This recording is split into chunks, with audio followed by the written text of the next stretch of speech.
eating on bagels and muffins, and we are going to crank it up. But I just need everybody to truly get the most out of this event. And so actually, I think let's go ahead and get it cranked up. So I just want to welcome, and I'm not a notes person, but I want to make sure I'm covering everything. So welcome everyone to the 4th Annual Career Expo. Let's give it up for the 100 Black Men of the Bay Area. All right, so this is an event where we want you to see what you're going to be later, right? So I was a track and field athlete at UC Berkeley, but the reason why I was a track and field athlete is I tried out for track. So I tried soccer, basketball, a whole number of different things. I discovered that I liked track and field. The only reason why I knew I was good at track and field is because I discovered it. So one of the main things for this event is discovery, for you guys to figure out, am I a good doctor, lawyer, financial advisor? I heard they make a lot of money, stuff like that, right? I want to thank the Career Expo committee, those folks that are here. Raise your hand. Actually, if you're part of the 100 Black Men in the Bay Area, raise your hand real quick. There you go. All right, so all these people are volunteering. And I want to thank them. So whenever I talk to young people, I always talk about gratitude. And gratitude is like this.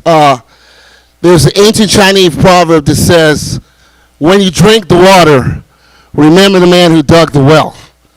When you drink the water, I'm going to ask that question later. I might have a Target gift card for somebody who can break that down later. So do me a favor, call your mom, auntie, cousin, counselor, anyone that brought you here, and just say thank you, because there's a whole lot of people looking out for you. So the 100 Black Men in the Bay Area, at the heart, are mentors. We do college scholarships, Career Expo. In a second here, Keith, this is our educational, he wears a whole lot of hats, including co-chairing this.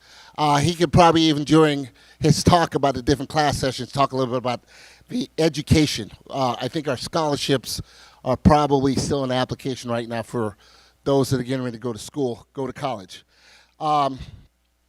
The couple things, I just want to say, take action. So what that looks like is you see a list of all the different careers. You get to go to 3 of them between 10, 10, and 11, 11 and 11, 10. Come back to lunch 12 to 1 down at the cafeteria area, and then 1 to 2. So in those sessions, ask a lot of questions. Make sure you get phone numbers for people. Circle back with them. Have like a game plan. Now, if I wasn't running this, I'd be talking in the career, financial advisor career track. So you'd be trying to talk to somebody about me, like me, about being a financial advisor, and circle back. So I got a couple little life lessons. Life lesson number 1. For those of you that heard this, forgive me, it's worth repeating. Doing the unamazonable things. So you can buy almost anything aside from guns and bullets at Amazon, right? The unamazonable things is the work behind that thing. And the example I always give is 100 Black Men in the Bay Area could donate all books to everybody in this room. Could we read those books for you? We could buy the books. So buying the books is Amazonable. Reading the books is unamazonable. We could donate a weight room to the Contra Costa college football team, but could we go in the weight room and beast up and lift? We can't, right? That's unamazonable. So do the unamazonable things. Today you're going to learn a lot of stuff. When you learn, you got to burn rubber. Learn and burn. So anything, never, ever, ever, ever go anywhere, learn a bunch of stuff, and then just not use it in life. It's almost like you didn't come here. You might as well go to the beach and not show up here. So identify like at least 1, 2, or 3 things that you're going to use today. It's a phone call to that career that you liked. It's whatever, but go ahead and do that.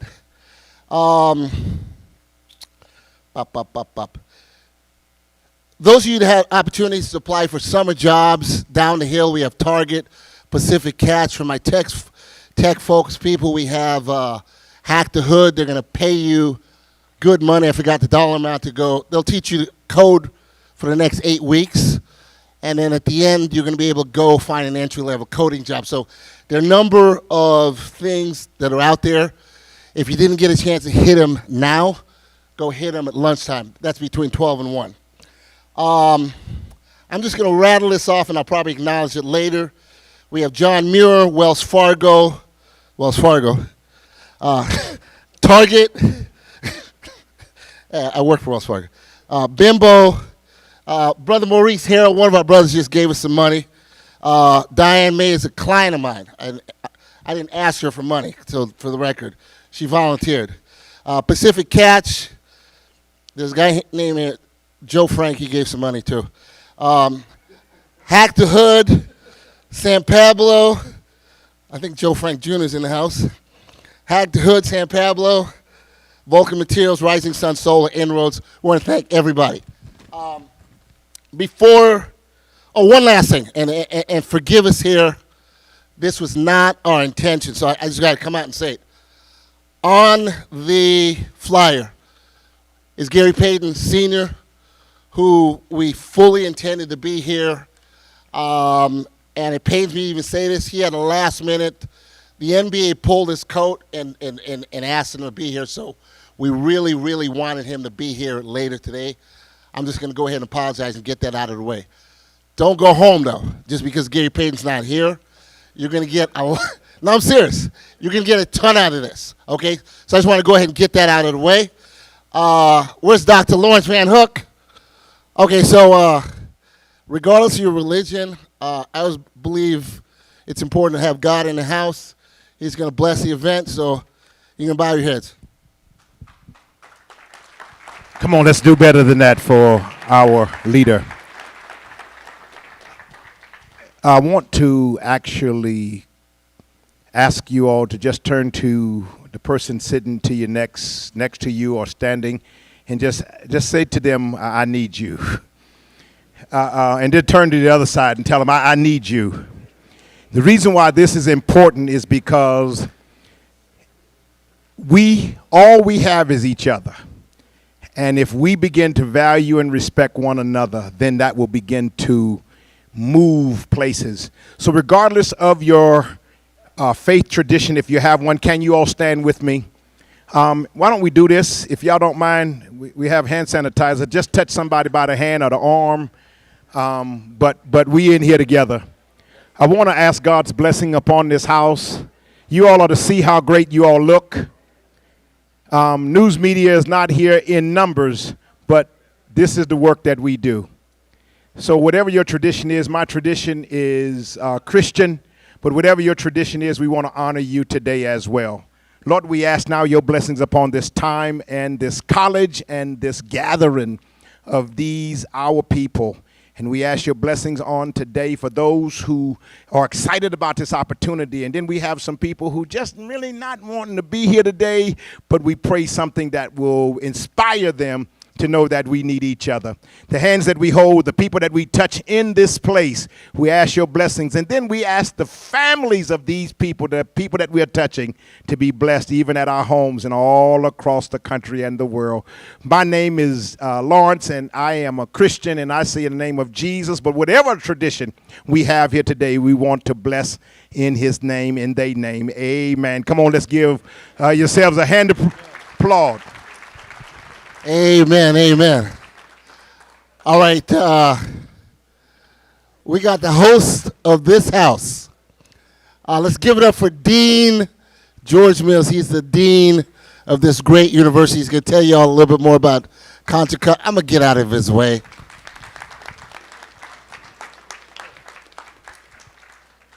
Good morning, everybody. How are you all doing this morning? My name is Dr. George Mills, Jr. I am Dean of Students here at Contra Costa College. And on behalf of our president, Dr. Kimberly Rogers, and our administration, we want to welcome you to Contra Costa College. I couldn't do this here without recognizing, Coach, where you at? Mr. Wade in the back, Mr. John Wade. Give him a hand.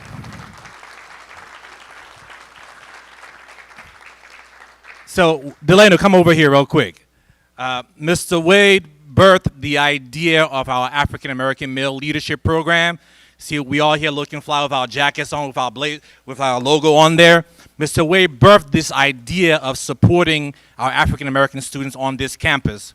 And we have taken that legacy that you birthed, sir, and we are moving it to another dimension. So we thank you for your inspiration. Thank you very, very much, Coach.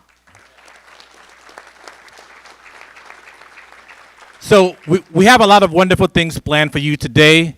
My brother here, Chef Delano Revels, is going to be giving you a presentation in our culinary department. So if you want to learn how to do some cooking, check out my brother right here. Go check out this workshop. But we just want to welcome you to Contra Costa College. And on behalf of all of us here and the 100 Black Men, thank you so much for coming out today. We are grateful for your time here, and hopefully you get something out of the experience. Thank you.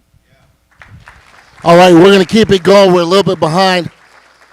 Our President 100 Black Men of the Bay Area, is more like 200 of us, Brother Danny Williams.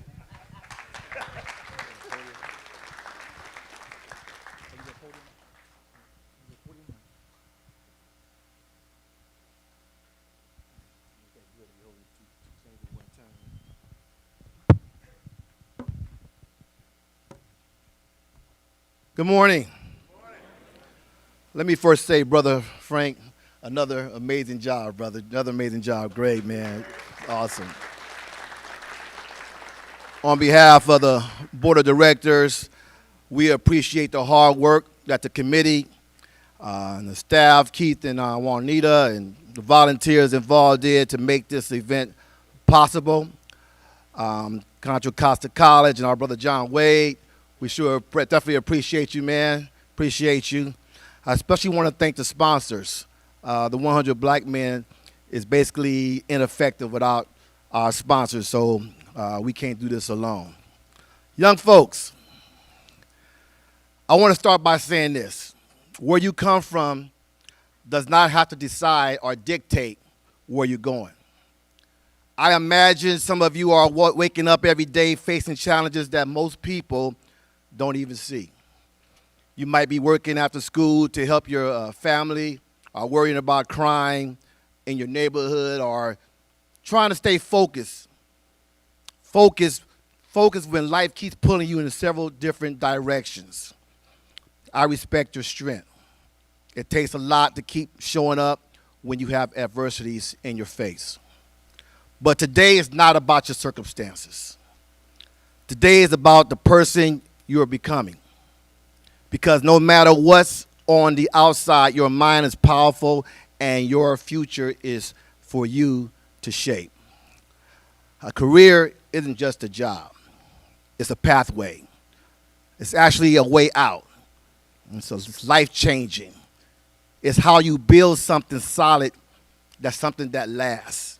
And if it may feel like it's far away, but you can and you will eventually get there. Every class you pass, every skill you learn, every time you decide to try, instead of giving up, you build your future. You don't need to have all the answers right now, but you do need to know and believe that your dreams are just as real as anyone else's. Whether you want to be a doctor or a mechanic, a construction worker, engineer, or entrepreneur, whatever you want to be, there's a place in society for you. And there are people who want to help you get there. And let me tell you, the 100 Black Men is serious about your future. And we are here to help you achieve your dreams.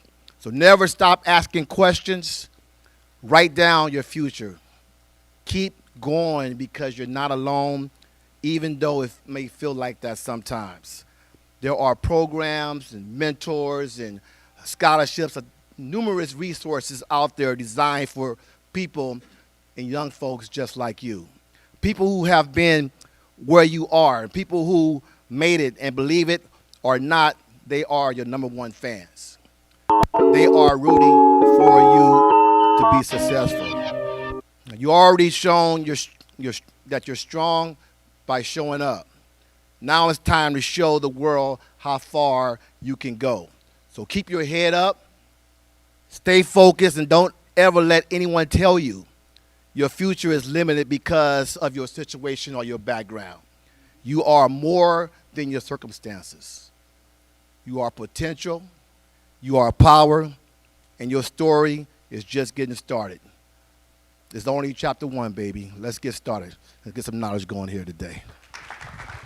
All right. Let's give it up for our president, Danny Williams. So I'm going to bring up Brother Keith Robertson. I've gotten a lot of compliments about this event, but this event's not happening without Keith Robertson. So he is going. He brought all the teachers, everyone else. He's also going to talk about the 100 Black Men of the Bay Area. Let's give it up for Keith. Let's give it up for Keith. Thanks, Joe. Are you excited? That didn't sound very exciting. Let's try that again. Are you excited? All right, that's better. So we're really excited that you're here, and we're excited that we have the opportunity to share with you today. I'm going to say a few comments here before I kind of get into talking about the breakout sessions, which is what the meat of today is all about. Just a couple of comments are, this session's for you. One of the rules that I've set up here is that when we get into these breakout sessions or even in this room, there are no questions that are off limits to you. When you're in your sessions and you want to say, how much money can I make doing this? That's a fair question. We want you to know that. What do you like or don't like about what you do? You can ask those questions. Whatever is on your mind. That's what this is all about. You will be seeing professionals in those fields who are at the top of the food chain. Highly successful people, been doing it a while, have seen all of the good, the bad, and the ugly of said fields. So don't be afraid. If you're on the fence and don't know what you want to do or don't know what you like, please ask those questions. Remember, this is for you. We get a lot out of it because we want to share, but this is for you. Okay? Just a couple of things I want to mention today before we go, but we at the 100 Black Men, Joe talked a little bit about our scholarship. We offer college scholarships. The application is going to go online next month in May. You can find it at our website, which is 100blackmenba.org. 100blackmenba.org. Feel free, please come apply. We give out over $120,000 worth of scholarships every year. Okay? So please do that. Okay, now let me get into it.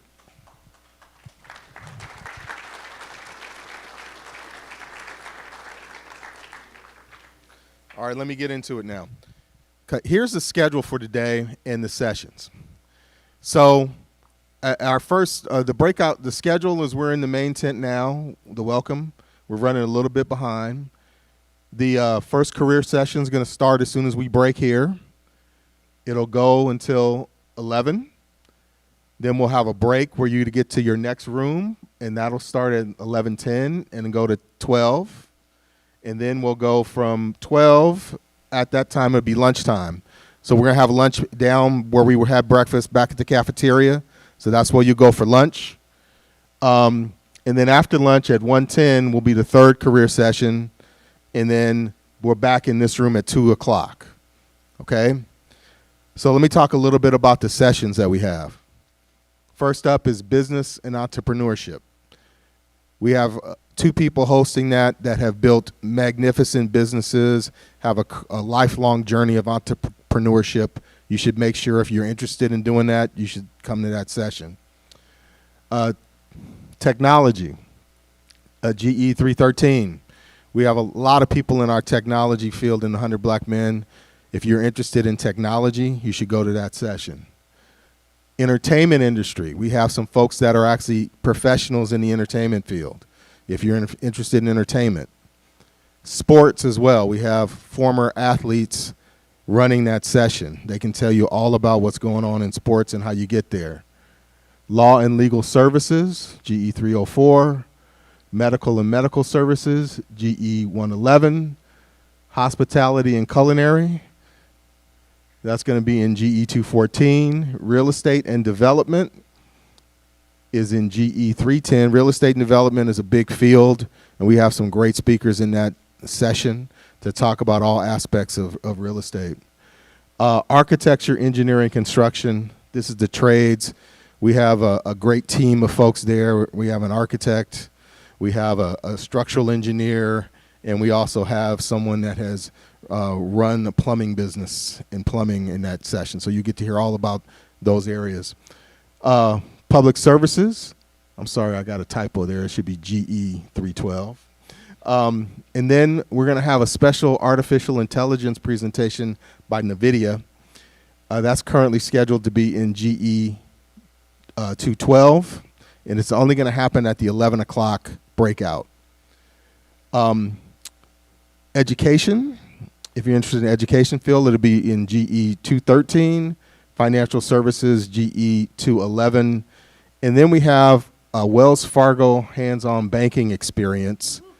It will be in GE 313, and it's offered after lunch. On that note, for the hands-on banking scenario, question?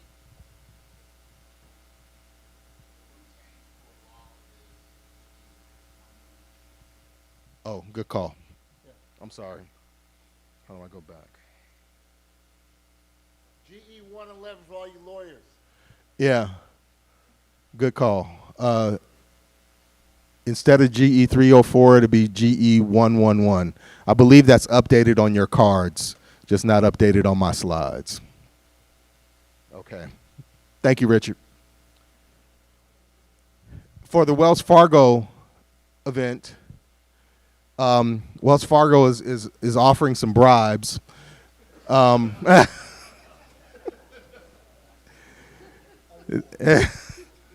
I got to call balls and strikes, right? So, for students who would like to do that, there will be some handouts. There will be gift cards available to the first 15 students that join that session, as well as awards for people who participate in that session.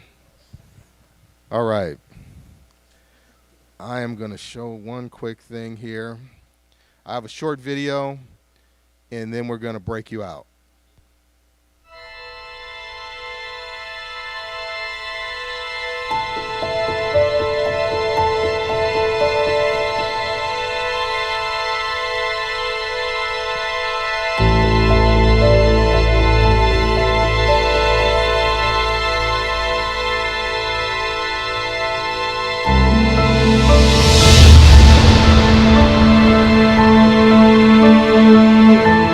I am a visionary.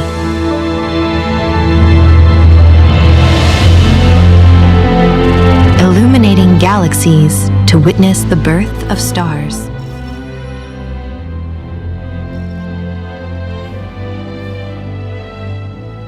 And sharpening our understanding of extreme weather events.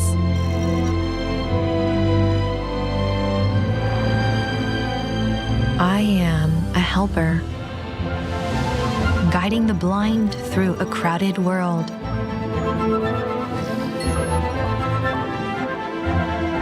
I was thinking about running to the store. And giving voice to those who cannot speak. Do not make me laugh. I am a transformer, harnessing gravity to store renewable power.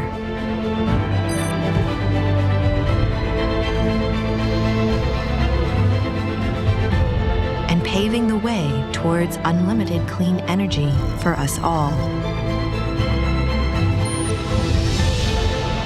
I am a trainer, teaching robots to assist, to watch out for danger,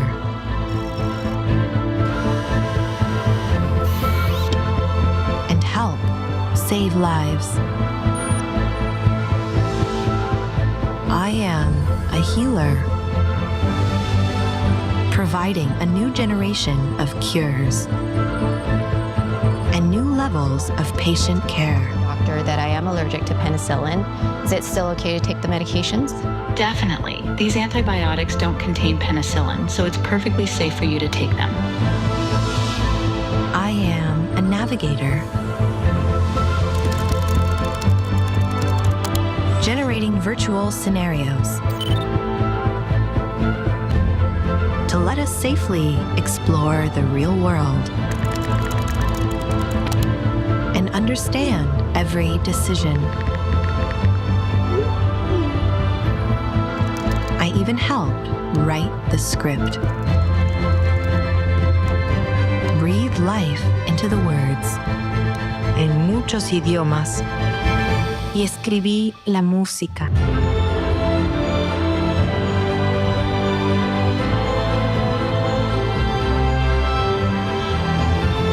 I am AI, brought to life by NVIDIA, deep learning, and brilliant minds everywhere.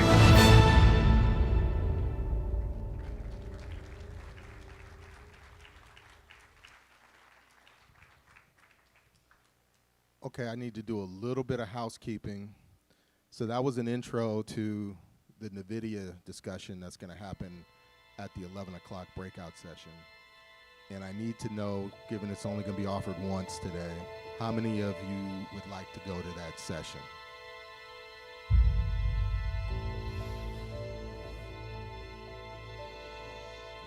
Okay, great. Thank you.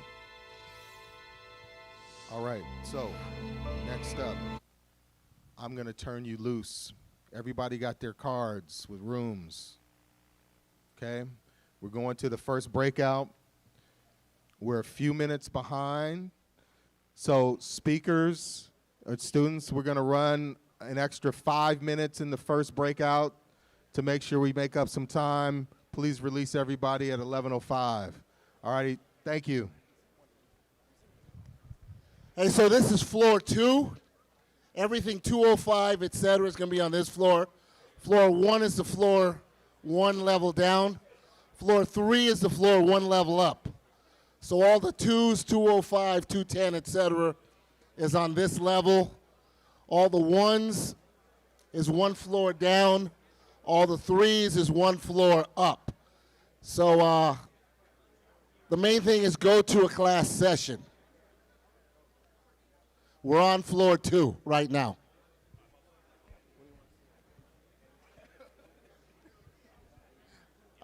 All right. Enjoy, learn, and burn. Be sure to come back here at 2 o'clock. We have plenty of gift cards for you.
All right, we're headed to class session. Everyone. Everyone's going to class. Everyone's going to class. If you're in this class session, then stick around. But everyone is going to class.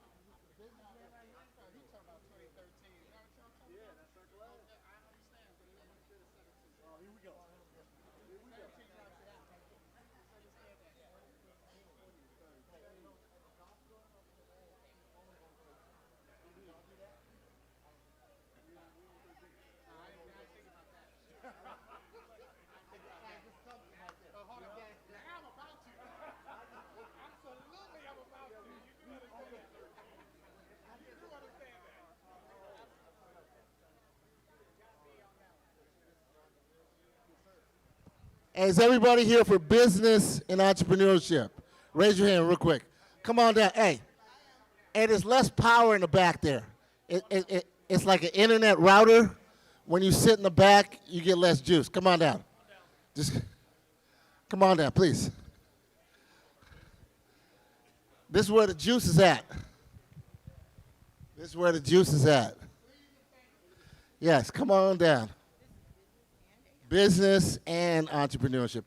AI is at 11 o'clock, NVIDIA. Yeah. Business and entrepreneurship, come on down. You learn less in the back of the room. Come on down. All right, I'm going to get out the way, give the microphone.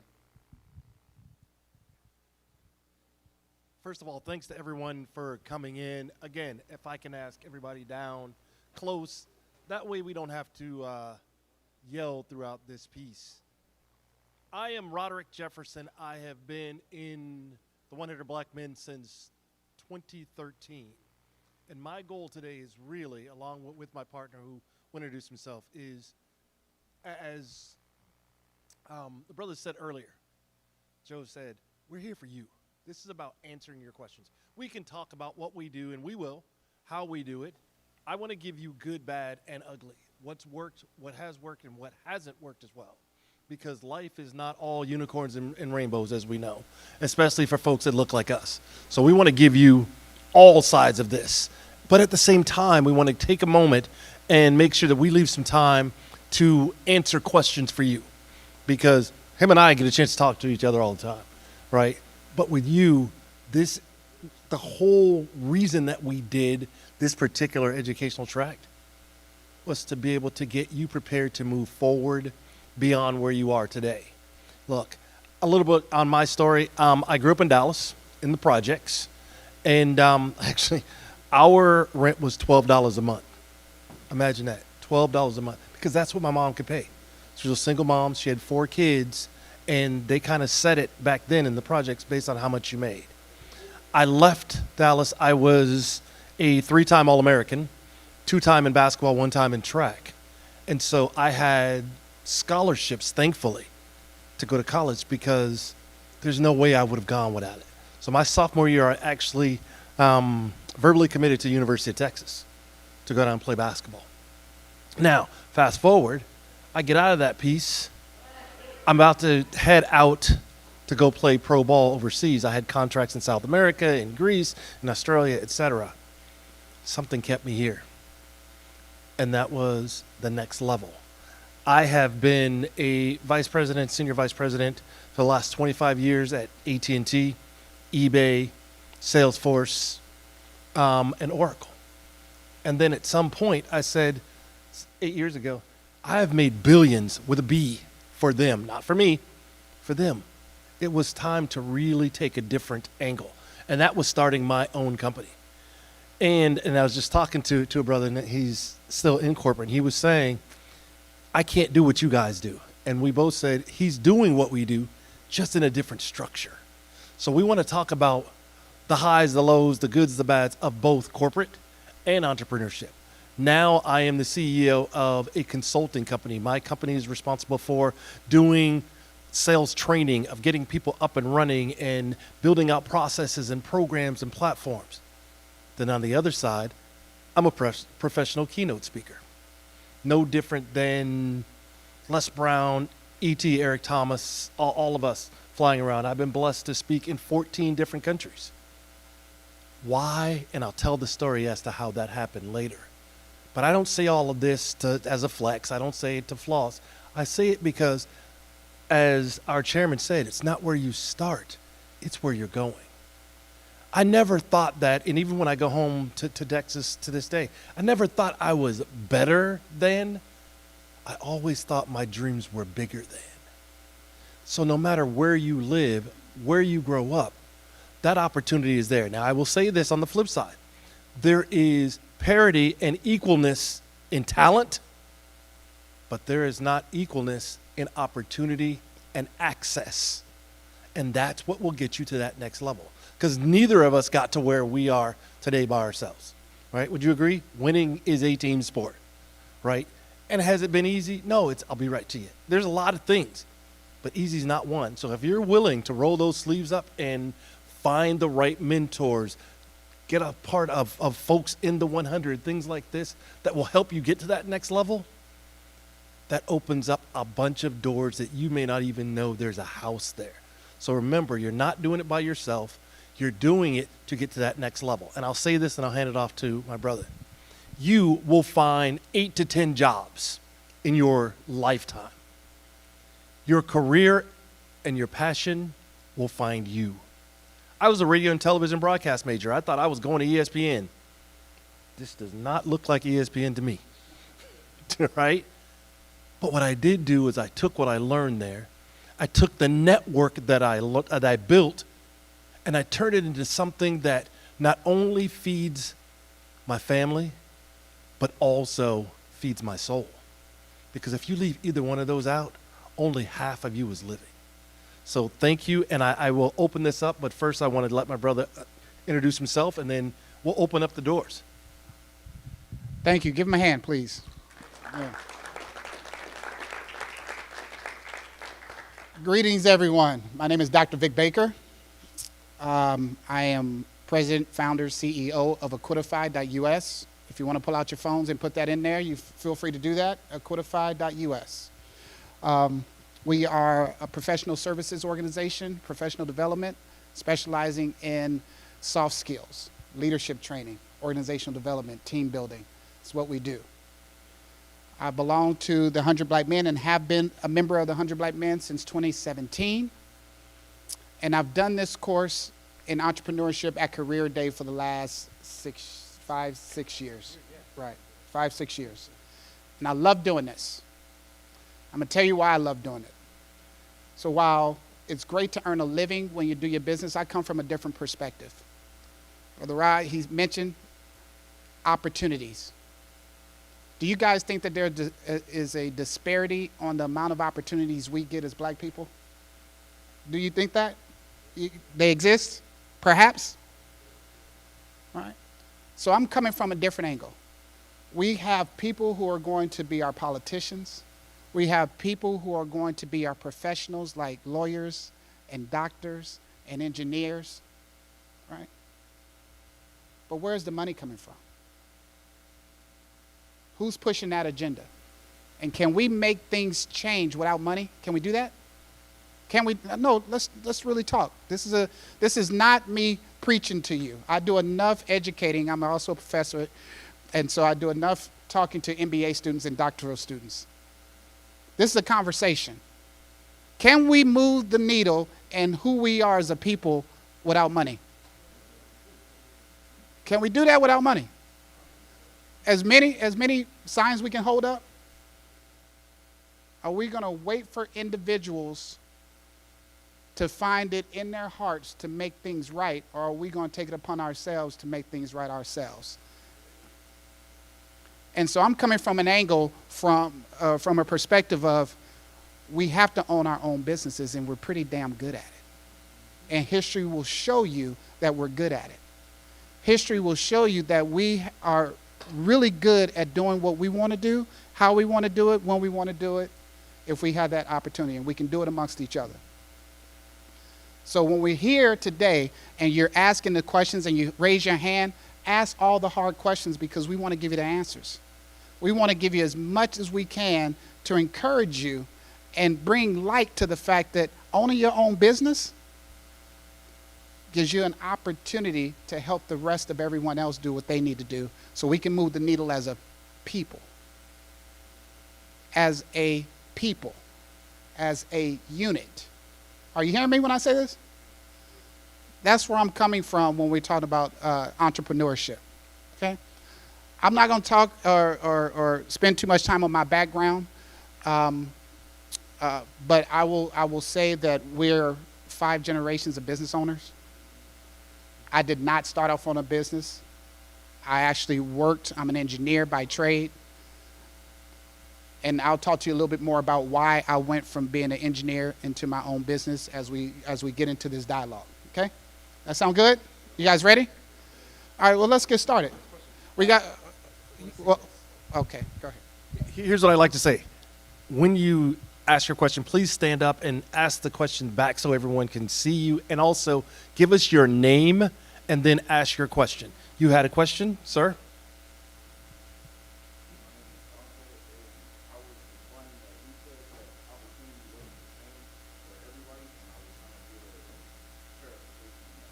Sure. So, for those that didn't ask, sorry, we're not able to hear. His question was around opportunity and how do we get more of those? Is that the question? It starts with, as Dr. Vic said, first of all, we have to make opportunities and craft those opportunities and not wait for someone else to bring it to us. The second is you have to learn how to be clear, concise in your communication. Because when you're talking to people that have money, they have a specific language, right? No different than all of us when we're together. I'll tell you, I don't look like this when I go home to Texas. I don't sound like this. And it's not code switching. It's actually knowing your audience. So when you learn their language, that is the first step of moving from playing checkers to playing chess in the real world. The other piece is finding mentors and finding people that have done this before to help you open those doors. Because there's a lot of places that no matter what we do, you can't open those doors because membership has its privileges, but you got to know how to get into those doors and ask those right questions. And don't be afraid to ask for help. And here's something that I've learned. Beyond I love you, to me, the 3 strongest words on the planet are I don't know. Because it does 2 things. One, it says, I don't think I know everything already. And secondly, I'm open and willing to learn. Does that answer your question? Thank you. Who else has a question? I know y'all didn't just come in here to listen to us. My name is Justin Hampton, and my question is, how long did it take you to leave your engineering field and get to a successful point in your business? So I was graduated San Diego State, civil environmental engineer. I worked in that industry for about 25 years. Yeah. Primarily because I had children young and I had to make sure they were taken care of. And when we have more dialogue today, we'll talk about why that's important, because being a business owner and getting into being an entrepreneur is not an easy gig. It's not easy at all. It takes, if it was easy, everybody would do it, right? It's not an easy gig. So you got to be at a certain place. So I didn't start my entrepreneur journey until my kids were graduated out of college. That was my plan. I don't want to put them or have that added stress of having to take care of them and try to make $1, right? So that's why I did what I did. Now, other folks may not be in that situation. You might be able to start right now as a teenager because you don't have as many responsibilities and just build your business, right? Hopefully that answered your question. Good? Okay, good. So we got run the back. We got right here, certain tie. So you want to go next after him? Thank you. Hello, I'm Kevin. You mentioned about being a teenager and making a business. Uh-huh. How do you exactly do that? Is my question. Anybody? Well, hold on. I'm gonna ask anybody here. Anybody here already own their own business? A teenager, young, but you're a teenager, huh? At heart. You own your own business? How did you do it? Yeah. Name first, please. Name first. Help them out. Oh, I'm sorry. That's good. My name is Christian, and I started. I started my own shoe cleaning business when I was around 13. I started by researching how to do it and the right stuff to use. And then I started telling my teachers, my family, about what I did. I also started to sell my own books because I released a book that was sold in bookstores. I wrote it, and now, I mean, I'm still trying to grow it, but I'm doing good. So yeah.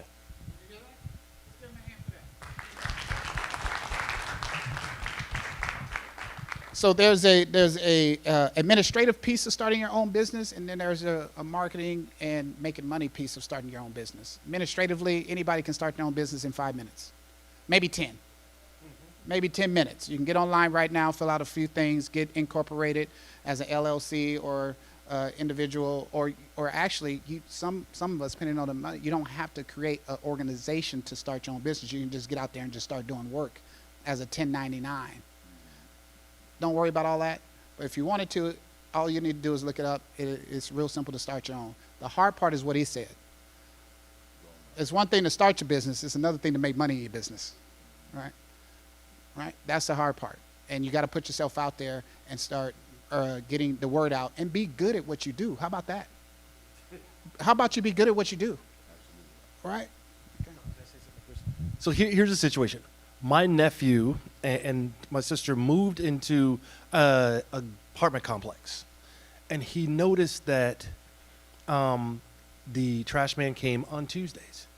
He built up some flyers and said, you know what, for X amount, I will come and take your garbage cans in and out. Sounds simple, doesn't it? He bought a car based on what he's done. Now, he goes off to college, went to Colorado State to play football, moves off campus, does the same thing. Girlfriend does it because NCAA wouldn't let him before NILs and all that. But same thing. All his spending money turned into stacked savings now. Think about it. Just taking out garbage cans. Another nephew was cutting lawns.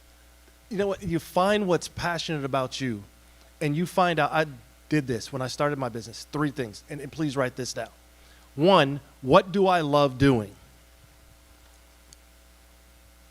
What do I love doing? 2, what am I really good at? Because sometimes you're really good at things you don't like, and there's certain things that you like that you're not that good at. And the third thing is, will people pay for this? And where do I find them? What you guys have an advantage of is something that we didn't, and that's AI. You can go on ChatGPT right now and start a business today. But what you have to learn how to do is to be a great prompt engineer and understand how to specifically ask it what you want it to do. It'll build out. I use ChatGPT to write my latest version of my company business plan. End to end, top to bottom. There's so much out there, but you've got to take that next step to do it. Thank you very much for that. Yes. So the 3 questions again are: 1, what do I like doing? 2nd is, what am I good at? And 3rd, who will pay for it and how do I find them? Question up top. Yes. My name is Rashawn Joshua. Question was, as far as excuse me, as far as careers and business and entrepreneurship, what has that done for you as far as like how you envision or look at education? I'm asking for the younger minds in the room, but that's my question. What do you mean? Mean continuing education or preparing to get to be an entrepreneur? So in the sense of what that word like actually means, like education, it doesn't always necessarily mean you going to a college classroom and sitting down and listening to somebody talk, right? Like Jay-Z was educated in the art of making business deals. Henry Ford was educated in understanding how the assembly line worked. Things like that. So being able to like carve out your own business, like what is that? How has that impacted how you view education and what education is? So you're talking about formal education, absolutely, versus actual. Yes, sir. Right. Okay. Yes, sir. Yeah. So this is, I think, a primary difference in. I'm gonna hand it over to you. A primary difference in entrepreneurship and careers. Okay. And when we talk about careers, formal education truly is just a testament that you guys have done something, that you finished something, you check the box because it's a requirement for you to get into that field. Would you agree? Yeah, right? Even the stuff I learned as an engineer in school, the math, all the math that I had to take, all the engineering courses, as soon as I got into the job, they taught me everything I need to know. But I can't get into the job without checking the box. So career versus entrepreneurship. Started my first job when I was 5 years old. Our family owned a small convenience store in Watts. You guys know LA? In Watts, off Imperial. And I was on a milk crate. We had milk crates back then. Y'all may not know what that is. On a cash register, and we actually I had to learn math at 5 years old because I had to give change back. Okay? So that's a different education. That's real world education. So when your neighborhood and your people around you and the people that you see every day you interact with, you're getting that education. That's that actual education, right? It sticks with you a little bit easier because you're going through it, you're going through the motion, right? So to your point, it's a combination of. It's not one or the other. There's a baseline of education. You all need to know how to read. Would you agree? You got to do some basic arithmetic. You can't do a business without knowing a little bit about math and accounting. So I would even add to and make it a fourth one. Because the last one he said was a third was, are people willing to pay for it? My question then is, how much are people willing to pay for it? Right?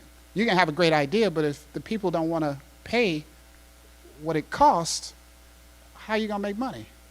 If I do shoe cleaning, but the shoe cleaning is losing money, that's not a good business structure. Do you agree? We're not in business to lose money. That's the wrong model, right? So, to your point, I think it's a combination of soak it all in. You know, your passion is great. I love that about what you may love doing something. You may be very good at doing certain things. But also, on the flip side of that, if we were to progress beyond that, why are we stopping education when we get to a certain point? We should continuously educate ourselves on something. The same business that was good in 1990 and in 2000 and in 2010 and 2020, they're all different businesses. So if I'm stuck in 1995 trying to sell a cell phone with an antenna that goes to the sky, it's not working today. Would you agree? Right? So I got to be able to continue my learning. I can't get to a place where I stop, say it's good for the rest of my life, and I'll be all right. I don't know if there's many industries that really do that. Some industries had to go bankrupt because of it. Our car industry had to go bankrupt, aerospace industry. They were doing things over and over and over the same way and weren't trying to change for the times. And so other companies were able to come in and reap some of that benefit and move into the industry. Tesla did it. How old is Tesla? Can anybody tell me? How old is it? Come on, just any, huh? Y'all got your phones. Pull it up. Pull it up. Tesla. No, the car. The car. How old is it? Somebody, come on. Who's fast? Who's fast? 22 years. 21 years. Somebody tell me how old GM is. GM. General Motors.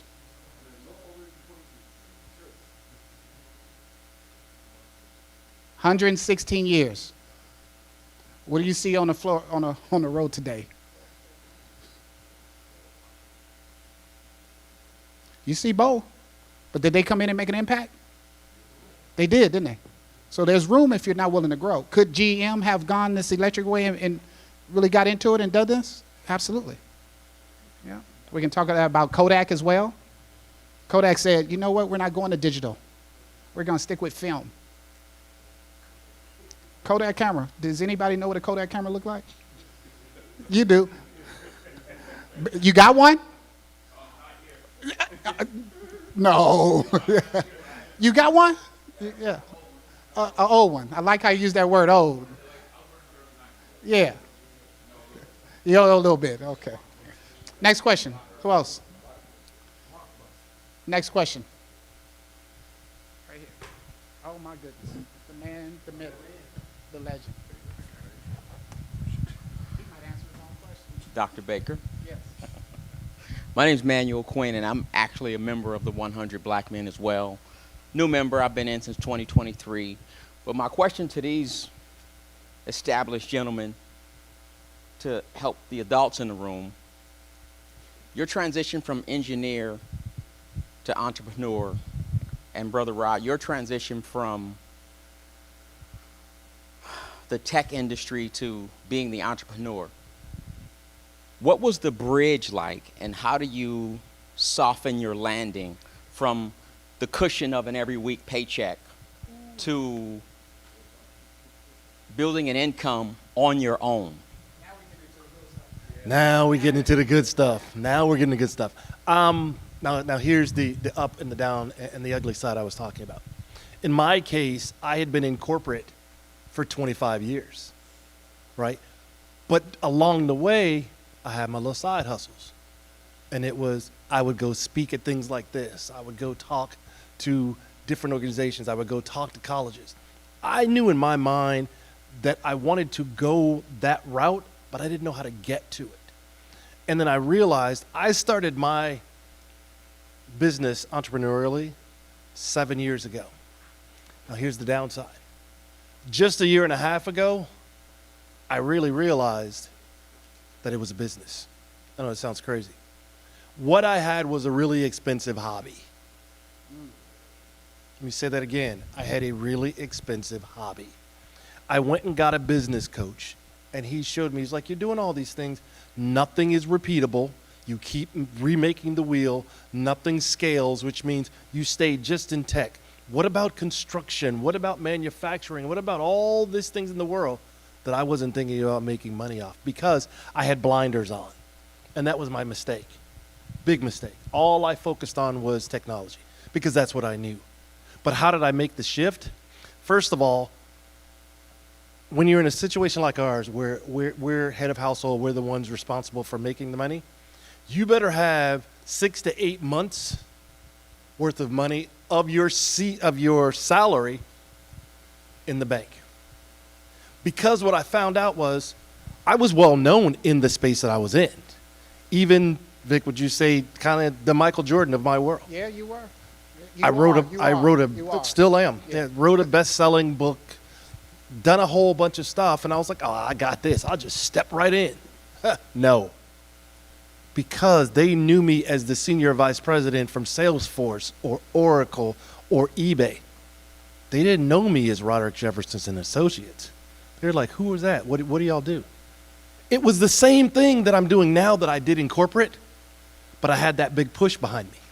The other thing I would say for a transition perspective, when I left corporate, if I needed a PowerPoint presentation, I was an executive. I called our marketing department and I said, I need this. Here's what I want it to look like.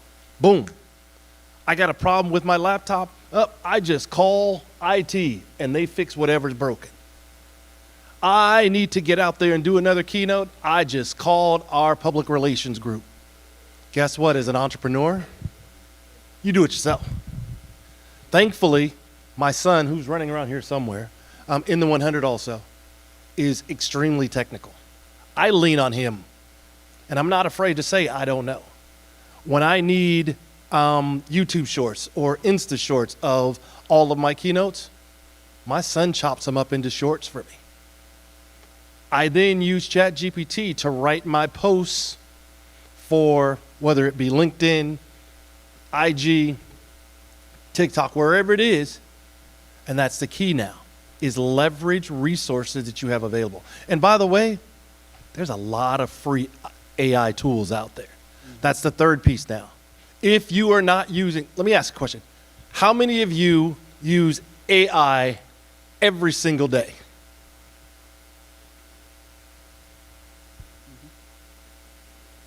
Thank you. If you didn't put your hand up, you're wrong. When's the last time you started texting something and it gave you the next words in your sentence? Where do you think that came from? AI. Absolutely. When you say, Siri, tell me how do I fill in the blank, what are you using? When you put in an address to Waze and say, how do I get to fill in the blank? How do you think you're getting there? Who's talking to the satellites for all the coordinates to make sure that you get to where you go? Have you ever used Waze, turned the wrong way, or got off on the wrong exit, or your parents got off on the wrong exit and it said redirecting? Where do you think that came from? AI. So what I'd say is make sure you've got money stacked up. Right now, if you're here at this age, I would say find something that can make money right now. My son didn't go to traditional college because that was not a fit for him. That's not the way he learned. He went to trade school. Don't negate that. He went to trade school at a college over in Arizona, and now he's an audio and a video engineer. Why? High school, and I'll say it, he had a 2.4 GPA. Not because he's slow, not because he didn't get it, but because it's not the way that he learned. And part of the thing was he was probably too smart, so he got bored. He went to college, at trade school, graduated with a 3.87 GPA. You know what changed? His passion found him, as I said earlier. And he figured out how to learn what he wanted to do in that next level. Now he's got his own business, apparel. He's got t-shirts and sweatshirts, Big Nate's Designs, doing his own thing, right? He does stuff for the 100 for us now, for t-shirts and sweatshirts. But that's his side hustle. His main thing is he's running around right now doing all of the audio and all the video hookups for today. Why? Because I taught him you can't do just one thing as an entrepreneur. You've got to have multiple streams. I call it the octopus theory. We talked about this. 8 different ways to find money. 8 arms of octopus, 8 different ways to make money. So don't just put yourself in a box of doing one thing. Find a bunch of different things that you can do, and you may make a little over here, a little over there, but at the end of the day, it all goes into the same pot. Thank you, brother. Yep. So let me, before I get to you, let me just add on to just a little bit, because this is real talk. It's real talk. This is where. I want to say one thing. I forgot before I forget. Don't be afraid to fail, because everything you do is not going to work, and I'm the first to say it. So, 3 things. Transition. Mentally, spiritually, financially. Mentally, spiritually, financially. So when we talk about my transition, I'm in corporate America. I'll just go ahead and say it. I'm an exec at PG&E. I run a division, 2,300 employees. Contra Costa County in Northern Bay Area, which is Solano, Napa area. I'm coming off fires. 4 in a row. Stressful. Hard. Mentally, I am worn and beat up. When I tell you we're in trouble, we're not responding very well. When I say we're not responding very well, they're asking me to do things that weren't morally sitting right with me. Okay? So I was very stressed. So mentally, you got to be at a place where going into your own business got to fit right mentally. So that was a plus for me going into my own business on a mental side, because it was less stress. And I'm going to change that to say it was a different stress. It was a different stress. Okay? Spiritually. You guys ever done anything that you're like, I don't know why I'm doing this, but I'm just going to continue to do it? I guess the answer may come to you at one time or another. So you meet certain people, you make certain friends, you do certain activities, you get into these things, you show up and do community service, and you're shaking hands and networking and doing all that. I'm doing all that my entire life. I'm making people, I'm making friends, I'm doing certain activities, and I'm getting places and doing certain things, not understanding spiritually what was in store for me. I get a phone call from a judge that I met at a conference that I was doing, at an engineering conference that I was doing, and he happened to be there maybe 5 years earlier. He calls me and says, hey, I know you've been doing some diversity, equity, and inclusion work, Because if you're an executive at any major corporation and you black, guess what you're doing? You're doing diversity, equity, and inclusion. I don't think there was ever a gig that I didn't have where I wasn't kind of in charge of the diversity initiative at that organization. So I had that background. It says, I have a company here. They just lost this lawsuit, and part of them, they have to have a diversity, equity, and inclusion plan, and I thought about you. Can you do that? I say, but I got a full-time gig, not understanding all the stress I'm under, right? It says, well, what are they paying? It says, what do you want to get paid? Who asks you that kind of question? Well, and then I'm trying to be nice about it. Well, this is how much I'm making now, and I mean, won't you pay? He said, you sure? I have the ability to put in whatever I need to put in because they have to do this work.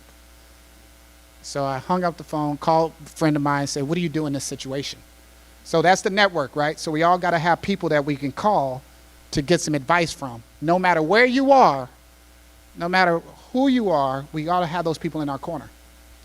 Called on the phone, hey, what do you think I should do? He gave me a number. He said, you do 2 times your salary because it'll probably take you that long to get another gig.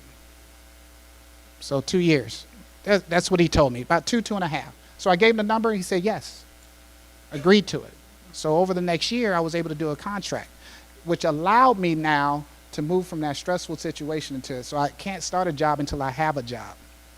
Y'all hear me on this? Can't start a job until you have a job. I wouldn't recommend you starting something if you haven't gone in a place where you start making money in your other business. When your side gig makes enough money for you to become your main gig. And I hear you when I say it, side gig, main gig. Because you have to be responsible and ensure that you have sustainable income. We got to pay the rent first, y'all. We have to. So those 2 things, and then finance, so that goes in spiritually. I was being lined up for this and didn't realize I was being lined up for it. I'm not doing anything I went to training for, except later. Does that make sense? That help? Mentally, spiritually, financially, ready for this move. And then when you get in it, you get different stresses. You're financially, it's a different measure of your financial kind of stress. So fast forward 2 years, I got a huge contract now trying to do this. I didn't know what I don't know. So I don't know that behind having a contract with an organization that they can choose to pay you when they want to pay you, because it's not a steady paycheck. So if I get a contract in January, I have to do work. I may not get paid until July. I may not get a check until July. Y'all hear me when I say this?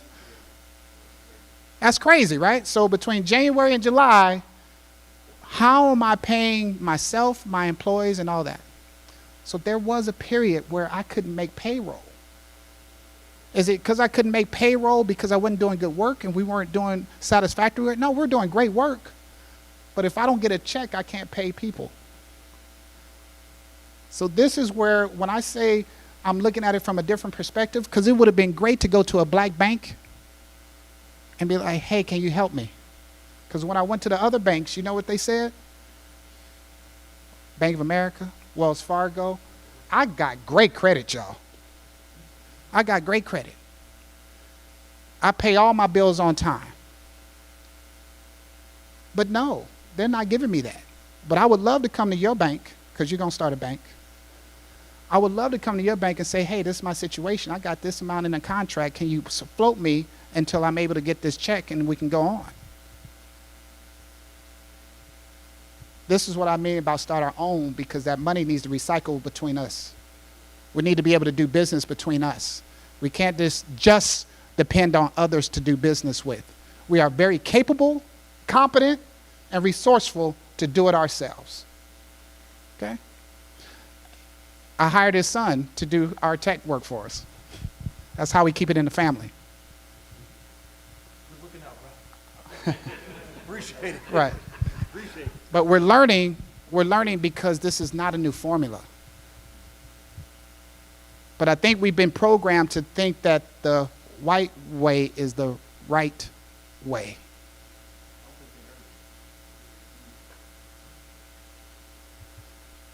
We've been programmed to think that the white way is the right way.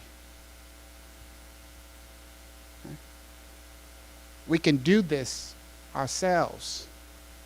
We can be self-sufficient. Okay? Next question. My name is Kuzari Kinshin.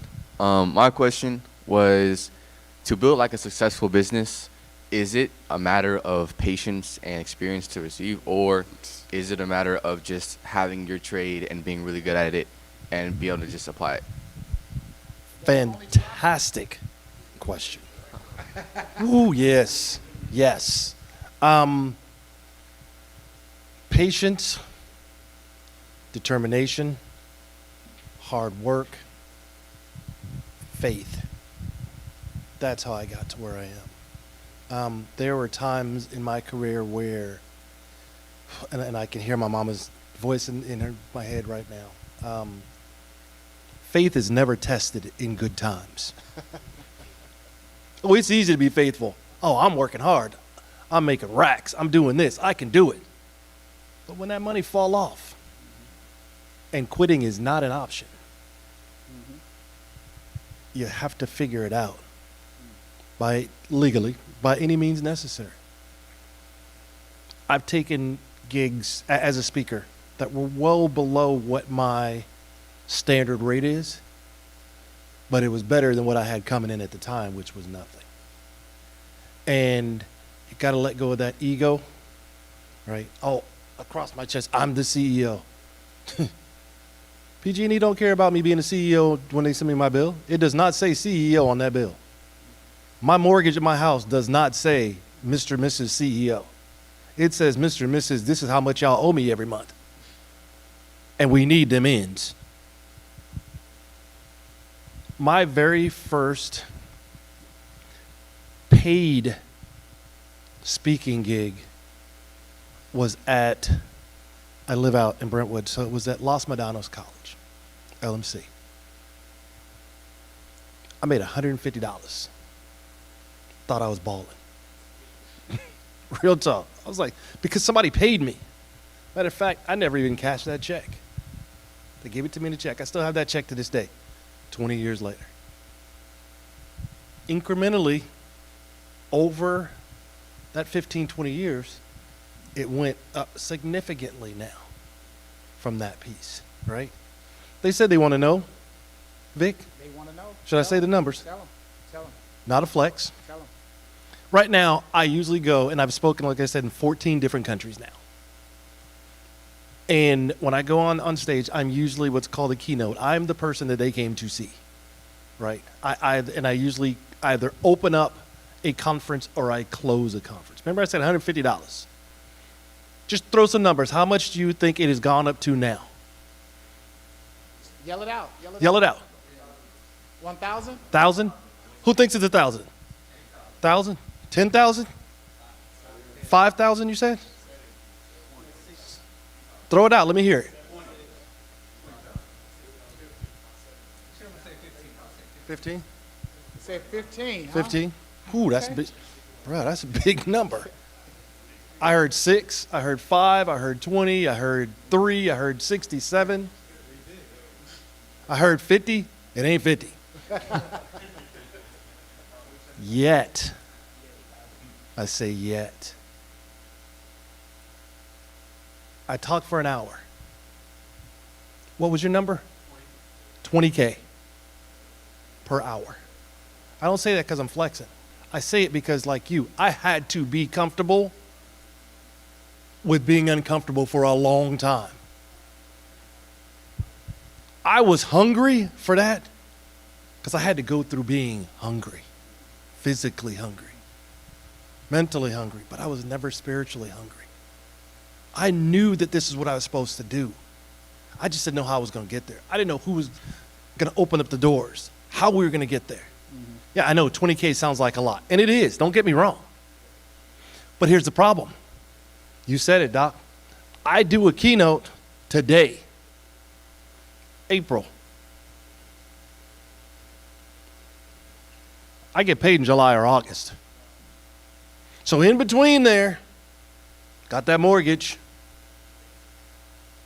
got kids, got a wife that likes Amazon way too much. In between there, those bills still have to get paid. Right. So now I'm doing other things. I'm doing workshops, right? I've wrote 2 books. I've got online courses. Again, remember I said the octopus theory. It's about getting those arms out there. So to your point, it's got to have patience, but you got to have more than one way to just make money. And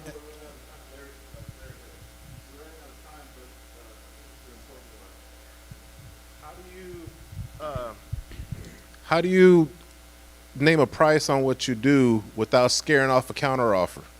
You understand my question? Like, you know, I want. how do you negotiate? Right, Is that what I'm hearing? you know, you don't want to do it under, and like, you know, you said, you know, 2.5. That was the advice you were given. But whatever it is, you know, you want to, you shoot your shot, but then you don't want to scare off who's going to pay you. So I'm going to let me offer this to you. So this is part of me in my entrepreneur teachings when I talk to pricing is a whole class. Yes. Okay, and I'm gonna just try to give it to you in just little bite. Today we have the onset of research. You can chat GPT what the average is in your city, state, county of what it is that you do for work. But most importantly, how about you just make sure that the cost and your value that you put on yourself, because not everybody is your customer, if that makes sense. Not everybody is my customer. Sorry about that, we're at time. And what I mean by that is Gucci doesn't sell to everybody. They sell to a certain market. Is the shoe the same? I think everyone would agree. Shoe's the same. But they sell in a certain market. I personally, my business structure is a boutique. Not everybody is my customer. Everybody can be, but I'm really tailoring the work that I do to a certain demographic. And that demographic has a different price point at different times. But what comes with that different price point is other things, is the pay structure and all that other, keep going. But am I trying to put out a bunch of widgets so I can get a low profit on each of those widgets? Or am I trying to put out one big widget to get a larger profit? All those things matter. So what I'm saying to you is just do the research on your project, and you can chat GPT it today, right now, whatever it is that you're working on. I did that when, and your customers are doing it. So I did that. I needed some painting to do in my house, and I got a quote, and I was like, this seems really, really high. And I got on, because it was about $3 a square foot or something like that they quoted me for painting. And when I turned it in, my county, my city, they said, yeah, it runs between, $250 and $350. So $3 that's about average, right? So I'm checking. If you can imagine, if I'm checking, you should be checking too, because that's what I'm doing. So if you're gonna come in at 5, bruh, the average is about 3. You way too high for me, right? And you gotta check. But maybe your customer are the tech millionaires and the billionaires. And so you're not dealing with little folks like me. That make sense? Right. Anybody else? We got to close up. Folks, thank you so much for your time. Appreciate we hope that we've answered your question. Give a hand to Brother Rod. Give it up for my brother Dr. Vic. Thank you. Brother Rod, good job, man. You always had a best nuggets, bro. I wish I had a pen and pad to take them nuggets. Thank you, bro.